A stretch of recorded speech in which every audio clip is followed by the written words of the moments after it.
بسم الله الرحمن الرحيم السلام عليكم ورحمة الله وبركاته ogeysiis waxaa loo ogeysiinayaa ardayda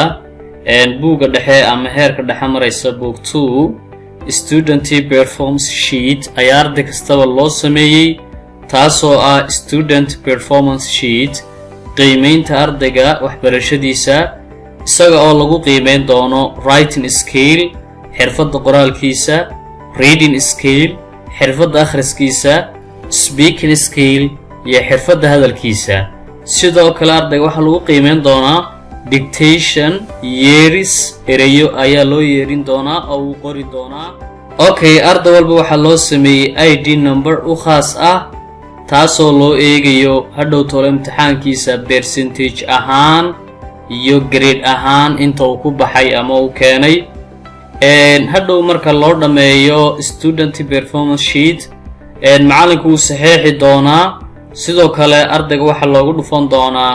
stamp ama shaambada tembarada saad u taqaano okay sida hawlo socdaan ardayda